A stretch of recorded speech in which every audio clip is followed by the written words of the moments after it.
ভুলোতেও চেষ্টা করে, তাকে যদি আবার 81-র মতো ফেরত পাঠায়, তাহলে তো সেটা ক্ষমতা এবার সম্পর্ক উন্নয়ন হবে। 81 সালে সে এসে শহীদ জিয়ার হত্যাকাণ্ডের সাথে জড়িয়ে গেছে, এরকম একটা বাস্তবতা আছে। কিন্তু এবার যদি হাসিনা এসে জেলে চলে যায়, এতে বাংলাদেশের মানুষ আবার খুশি হবে। তো সেইখানে ভারতকে প্রমাণ করতে হবে তারা আসলে সম্পর্ক উন্নয়ন করতে চায় কিনা। আদালত তারপরে দেখেন যে আদালতের প্রশ্নটা একান্তই ভারতের ইন্টারনাল ব্যাপার, ওখানে তো আমরা কিছু বলতে পারবো না। আর একটা বিষয় হচ্ছে ইন্টারপোলের মাধ্যমে একটা দাগি আসামির জন্য আমাদের পক্ষ থেকে বলা হয়েছে, আমাদের সাথে এক্সট্রাডিশন আইন আছে। তারপরে দেখেন হাসিনা তো তার পোষ্য বহু বছরের, কিন্তু এই যে লীগের দুইটা ছ্যাঁচড়া ছেলে যোগ হইল আপনার শহীদ ওসমান হাদিকে হত্যা করবার জন্য, তাকে কেন ফেরত দিচ্ছে না ভারত? কি কারণ আছে? এর মানে কি প্রচ্ছন্ন ইঙ্গিত আছে মমতা ব্যানার্জির সাথে অমিত শাহের যে কনভারসেশন, যে ওসমান হাদির সাথে ভারত জড়িত? তাহলে কি এইটাকে আমরা ক্রস বর্ডার টেরোরিজম আকারে করব, যেটা ভারত বিভিন্ন সময় বিভিন্ন দেশকে, বাংলাদেশকে, পাকিস্তানকে আপনার অভিযোগ করে যে হত্যার সিদ্ধান্ত দিল্লিতে হয়েছে, লোকজন আসছে হত্যা করে আবার দিল্লিতে পালিয়ে চলে গেছে? তাহলে কি বাস্তবতাটা এরকম?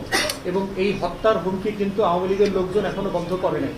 আগামী আগস্টের ভিতরে, এই ডিসেম্বরের ভিতরে অমুককে মেরে ফেলবো, এতজনকে মেরে ফেলবো, এই হত্যার হুমকি, ক্রস বর্ডার টেরোরিজম, যা কিছু ঘটবে তার জন্য দিল্লি দায়ী থাকবে। শরীফ ওসমান হাদির হত্যার জন্য আমরা দিল্লিকেই দায়ী করব, কারণ এখানকার ঘাতকরা দিল্লিতে পালিয়ে আছে। বাংলাদেশ সরকারের রিপিটেড রিকোয়েস্টের পরেও তারা এদেরকে এখন পর্যন্ত বাংলাদেশ হাইকমিশনকে তারা কোনো কনসুলার সার্ভিস দেয় নাই, তাদেরকে জিজ্ঞাসাবাদ করার সুযোগ দিচ্ছে না। কেন দিচ্ছেন না? এর মানে কি আপনি সন্দেহ করছেন যে আপনি তাদেরকে দিয়ে যে অন্যায় কাজটা করিয়েছেন সেটা ফাঁস হয়ে যাবে, বের হয়ে যাবে? তাহলে Bharat, India must come clean. আমরা বারবার বলেছি ভারতের সাথে সম্পর্ক তৈরি করবার ব্যাপারে বাংলাদেশে কোনো দ্বিমতের জায়গা নাই। প্রতিবেশী রাষ্ট্র, তার সাথে আমাদের সম্পর্ক থাকবে, ঘুরতে বেড়াতে যাওয়ার, পড়ালেখা করার, অথবা আপনার চিকিৎসা নেওয়ার, ব্যবসা বাণিজ্য সবকিছু থাকবে। কিন্তু আমার সম্পর্ক নষ্ট করে না, আমার ইজ্জত সম্মান নষ্ট করে না, যেটা হাসিনা করেছে। বিষয়টা হচ্ছে যে ভারত এই সম্পর্কটা করতে চায় কিনা সেটা ভারতকে প্রমাণ করতে হবে। বাংলাদেশ ঐতিহাসিকভাবে গত 55 বছর ধরেই ভালোভাবে সম্পর্ক করতে চাওয়ার জন্য যা যা করার সব করেছে, কিন্তু ভারত কখনো বাংলাদেশের রাষ্ট্র আকারে এই সম্পর্কটা করতে চায় না। অতএব এইটার পুরো দায়িত্ব যা কিছু আছে সবকিছু হচ্ছে চাণক্যপুরী থেকে হতে হবে, ভারত থেকে হতে হবে, দিল্লি থেকে হতে হবে।